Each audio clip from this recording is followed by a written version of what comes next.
इतना सर धर के कहाँ जाते हो? अरे हम कतो जाई तो से मतलब। अरे सुना, सुनावा।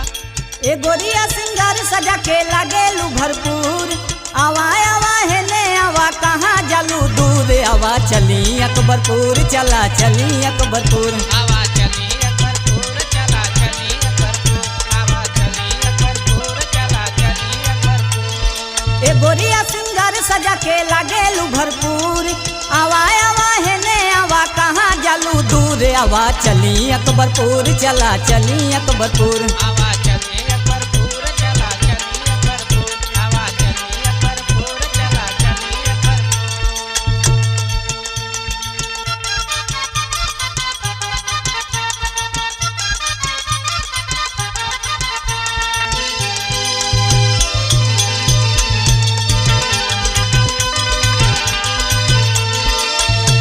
अरे ऐसे गुस्सा हो के ना जाहो, जहाँ कहबू हम वहाँ तोहके घुमाई, जौन कहबू तौन खियाई, समझ लू। तू रहे दा मीठ मीठ बहकावे के हमके, हम कुल बुझिला तोहार बात। अच्छा हाँ। तो सुना, सुनावा। छोलवा समोसवा हम तोहके खियाईब, अबिरल पैलेस में तोहके घुमाईब, अबिरल पैलेस में तोहके घुमाई, अबिरल पैलेस में तोहके घुमाई। छोलवा समोसवा हम तोहके खियाईब, अबिरल पैलेस में तोहके घुमाईब।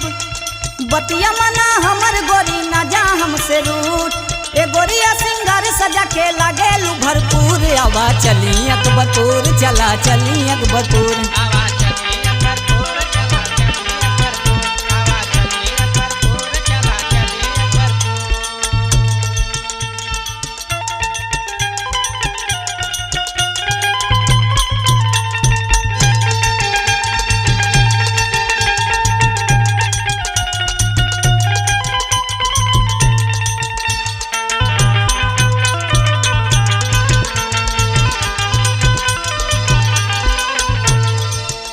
ऐसे ना जा गोरी रूठ के, हम तोहरा बिना जी ना पाई। अरे जिया चाहे मुआ। अच्छा। तोरा चक्कर में हमके पढ़ाई के ना हो। अच्छा, तुमके कौनो परवाह नहीं थे का, चाहे हम जी चाहे मरी। और का? तो सुना, सुनावा। ऐसे ना जगोरी तू तड़ पाई के, हमारे कर जवा पे छुरिया चलाई के, हमारे करे जवाब पे छुरिया चलाई के, हमारे करे जवाब पे छुरिया चलाई के।